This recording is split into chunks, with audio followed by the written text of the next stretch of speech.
Hi, this is Stacia, and I wanted to share a game from the Schwartzenegger Open, which I played just this past weekend, the first weekend in March of 2018.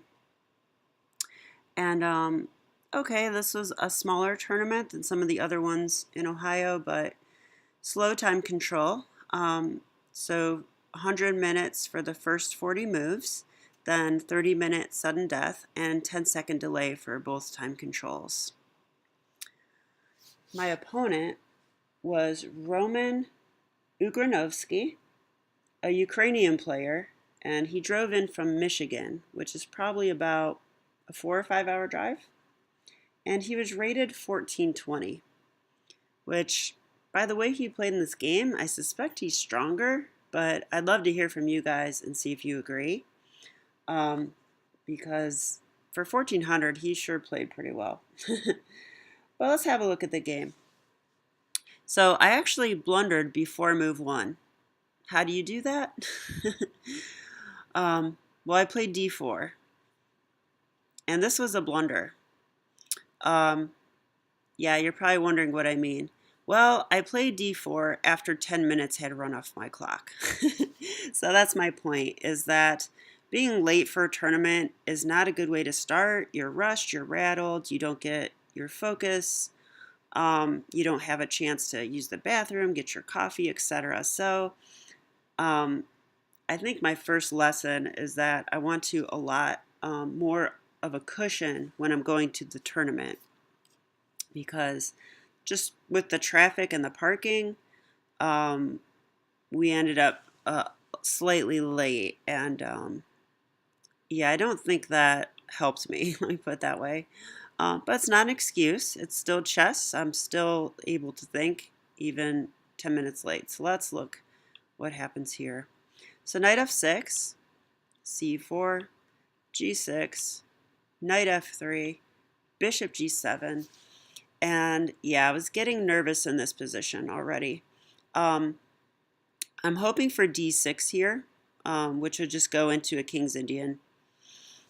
But the problem is that he could play d5, and I'd be in a Gruenfeld. This is something that is a bit of a hole in my opening repertoire. I've never faced the Gruenfeld over the board before, so that explains why I haven't studied it. And okay, so I was getting nervous. So normally I'd play g3 here and play the Fianchetto against the King's Indian, but my Gruenfeld line, as I've notated here, includes the moves e3 and bishop d2. So playing g3 or even e4 wouldn't work. So, well, I can't play e4 yet. So, but I play knight c3 for that reason. And this is actually not my normal move, but I didn't want to end up in a Gruenfeld. And now he castled. So on my score sheet, I put an exclam, because now I pretty much got to play g3. I could play e4, but that's not part of my Gruenfeld repertoire either. So all right, g3, and sure enough, as you might have expected, he plays d5. And so I'm already uncomfortable here because I'm down on the clock and I'm in an opening that I'm not familiar with. So I had to think how I want to play this. Turns out taking the pawn is probably the best response here. After c takes d5, knight takes d5. I don't have my usual e4 because he can just trade knights, but this is probably the best continuation. Instead of that, I went for bishop g2, looking to sacrifice the pawn and maybe play to get it back, or maybe play for a piece activity. But I thought, I've studied these types of lines in the Catalan, so I thought I'd go for this as my best chance against this opening. Okay, so knight e5 is a good move here. Notice black cannot play b5 yet because the knight is defending. So I simply castled. He played c6, so he's threatening b5. And now again, knight e5 is a good move. I didn't want to play this because I thought it was premature and I should get developed, but actually this is totally fine. So instead, I went a4 to stop the threat. And it actually threatens a5 too, which would stop black from ever getting b5 in, because I take en passant. So he played a5. Excellent move. Okay, now there is a problem with the move a4. And surprising to me, a4 is actually theory still in a line of the neo-Gruenfeld.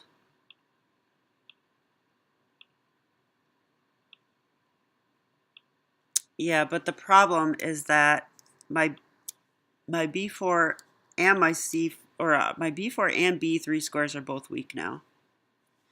And can black take advantage of this? They absolutely can. So the knight has a route into the b4 square. And even though I saw this, I thought a while and then played queen c2. A pretty decent mistake. Don't want to play this in the opening for a couple reasons. One is that black actually has this tempo move. Although I saw this and saw I could play e4 in response. But the bigger threat is the knight hopping into b4. So queen c2 is just simply inaccurate. A better way to continue might be b3, just undermining, or even e4. I could even play e3 and just take a more modest approach. But this is really the way I should have played it. Unfortunately, I went with queen c2. And I guess you run these risks when you don't know the opening. All right, so knight a6, of course, coming in here. And I figured I would play queen b1, so I went ahead and put my rook on the d file. And then he jumps in. Okay, so yeah, I thought queen d2 was too awkward. I'm going to have to move my queen again. It blocks the rook, it blocks the bishop, and it doesn't defend e4 anymore. So queen b1 was my choice. Of course, this wasn't ideal, but and black's better here. But this is probably an okay way to proceed in a worse position. So black came in. I don't think they're threatening to take the knight because I would take with the pawn and this knight would get kicked away. But he told me after the game he wanted to provoke e4, and it worked. So I played e4. This is actually the top computer choice, and he goes back. But the point is that now the d3 square is no longer defended by a pawn. And on top of that, I noticed that bishop g4 would be a pretty annoying pin. So I wasn't looking forward to that either. I guess I would have h3 in that case. But okay, I play h3 right away just to stop this. And he goes bishop d7. Yeah, this looked mysterious, but I did realize he wanted to play b5. That explains his a5 move earlier, and it explains the bishop move. So, okay, I go bishop d2, just eyeing the knight, and he goes queen c8 with the threat on the h-pawn. And I really like this move by him because he wants to play knight d3, which would attack this pawn. So by playing queen c8, I pretty much have to defend like this. And now this pawn is loose. So now knight d3 comes with tempo, and I have to move my bishop again. So losing more time. So I really like the way he played this. And, you know, for a player rated 1420, I thought he was really putting the pressure on me. Now b5 is a threat. I have e5 and knight e5. But those are like the only moves I have. I guess I could sack the exchange, but I don't think there's any compensation in the resulting position. So All right, bishop b3, and yeah, b5. He's just coming at me. I really think he played well. Okay, b5. So here, white has only one move that's good here. And if you'd like to pause the video, I'll go ahead and share what that is. Okay, the move is actually knight to e5. So knight e5 does a couple things. We're attacking the knight. We're also attacking this bishop. I'm not sure that matters that much. But we're also stopping b4. And this is something I failed to see in the game. I actually thought that he could still play b4, and I would be forced to move my knight to e2. This is the line I saw in my head, I guess. And I thought here, yeah, maybe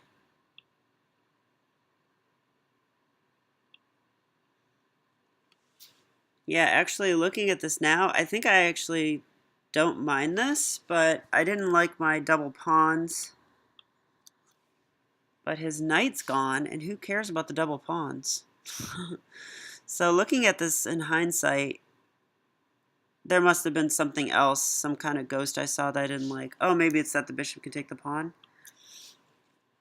Maybe that was it. But still, I think this position is... Oh, I even have f4. I could stop that. Yeah, and this is actually an okay way to play, turns out.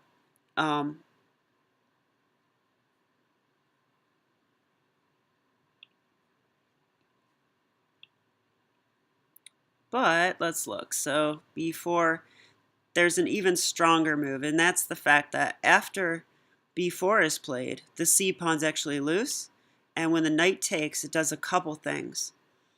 First of all, it undermines the knight. It's no longer supported, and we're threatening to just win the knight. And at the same time, we have this fork, as I pointed out with the arrow. So what an excellent move this was. So because of this, knight e5 was very strong.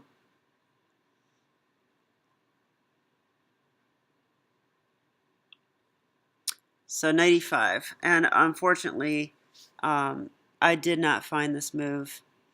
I looked at it, and like I said, I didn't like retreating my knight and doubling my pawns. So instead, I went with this desperation. And this is my second big mistake. The bishop is threatening the knight, but my h-pawn would hang, as you see. And I only saw this after I made the move bishop f1. And on top of that, b4. My idea against this, though, was e5. And I had to analyze knight g4 check, which turns out this is the strongest move in the position. I take here. Now notice that the bishop can take. My knight's hanging and it's pinned. So not ideal. But okay, they would take here. I can take here. Looks kind of scary. Rook d3.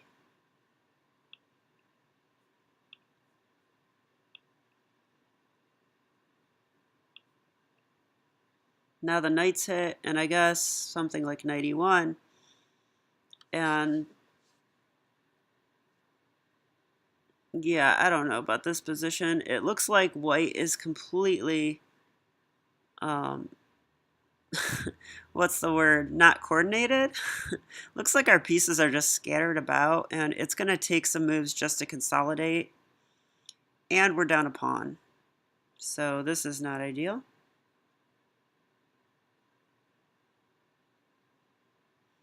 So that's with knight g4. Knight g4 check. So I looked at that and I didn't love it, but lucky for me, he chose this move. This is a little bit better for me.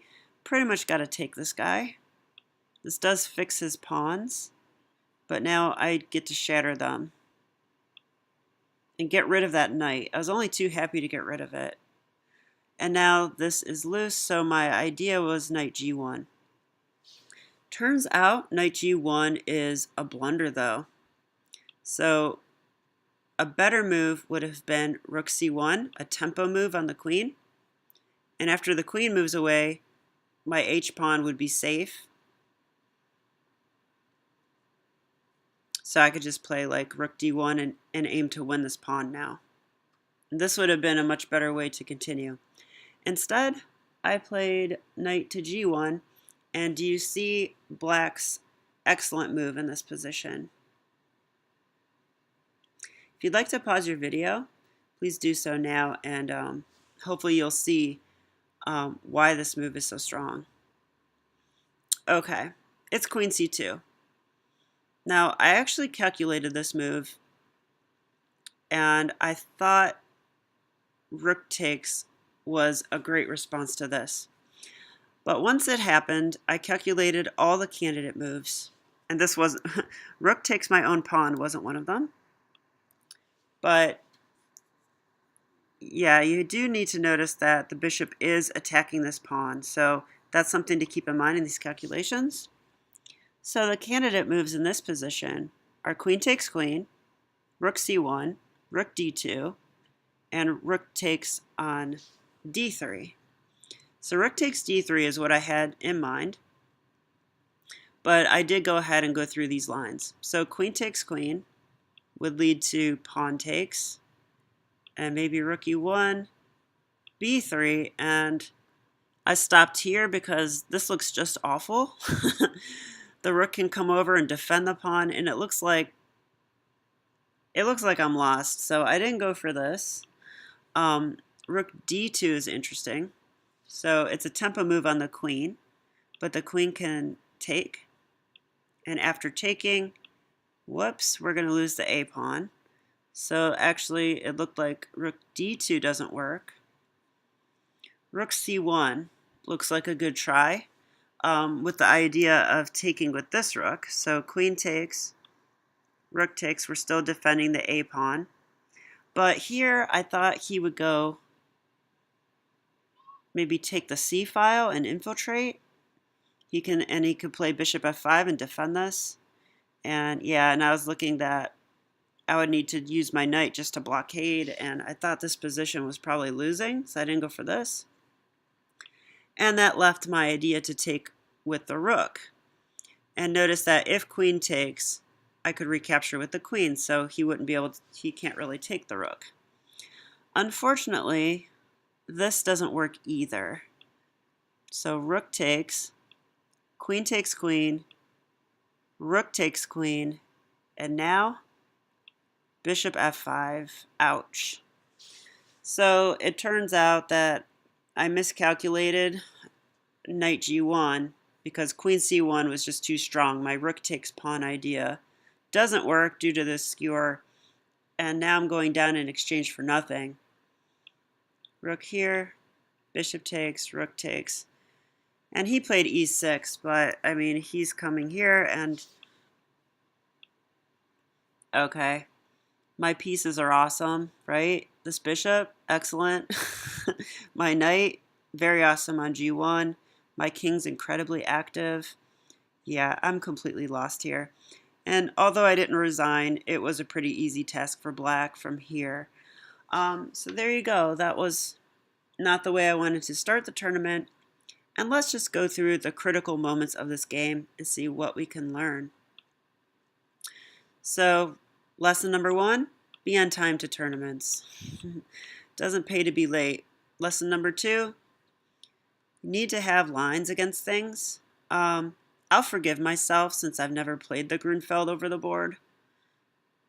But yeah, so I will be studying the Gruenfeld and have some sort of an idea what to do next time. And it will start with taking this pawn. Okay, but this is actually fine to play it this way. It's not great, but it's fine until the move queen c2. So, okay, how do you not play a move like queen c2?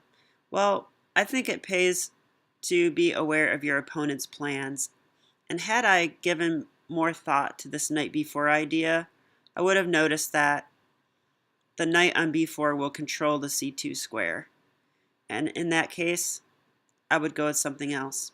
In fact, b3, undermining this, I think is much better. And I would have ended up in this position, which I'm still probably worse, but it's not the end of the world. Queen c2, however, gave black a significant advantage. He has ideas with bishop f5. He has ideas with coming in. Okay, and let's fast forward a little. I think rook d1 was fine. Queen b1 was a necessary evil. I even think e4 was fine. It does give up the d3 square, but I got it. You know, if your opponent's playing on the flank, take the center. Bishop d2. Not a horrible move, but in light of what happens where I have to go to e3, I do think bishop e3 maybe was a better move. So I missed this idea of his. Queen c8, getting a tempo. Yeah, that was very good. And then the knight in. In this position, though, it says black's only slightly better. b5, I like that by him. But b5, I guess, allows knight e5, and white has an advantage after this move. So b5 is actually a mistake by black. I've had a really hard time in many lines with understanding the power behind knight e5, and this game is no exception. So that is something I'm going to focus on in the future, is look at knight e5 and really give a close look at the variations, because oftentimes knight e5 is a very strong move, centralizes your knight. A lot of times it opens the bishop at the same time. Not in this case, but it does open up a defense on the e-pawn. And okay, and yeah, that was even hanging, now that I think about it. Or no, the knight's got it covered. Okay, seeing weird things still. But yeah, knight e5, so strong here. Bishop f1 was a blunder. So again, had I been paying attention to what's going on and that this pawn's under threat, I would have noticed that bishop f1 is not particularly strong, because I will drop my h-pawn if I follow through this threat. Okay, this counterattack was actually the top move, so I'm happy with that. Yeah, knight g4 check was strong. I think my opponent messed up a little by playing this way. Okay, and the biggest mistake of the game, allow this knight g1 idea. So retreating the knight and defending. Yeah, in fact, defending it all is just wrong. I needed to find this tempo move. And so that'll be the last lesson here, is instead of defending, I think it makes sense to ask yourself if you can create any threats. Especially a move like knight g1 that just is not ideal. It's pretty awful to put your knight on g1 and allow something like queen c2. So I think, yes, I calculated wrongly, and he has the skewer at the end of rook takes pawn, but a much better move would have been rook c1 right away, just not allowing queen c2 and forcing the queen to move, and it takes the threat off the h-pawn. This is just much stronger, and even though I'm still worse here because I'm down a pawn, this position I actually have chances to survive. So there you go. Instead, he got this in, and after takes, this skewer wins the day. So thanks so much for listening and watching. If you did, please like, subscribe, comment, and yeah, thanks so much. Have a great day. Bye.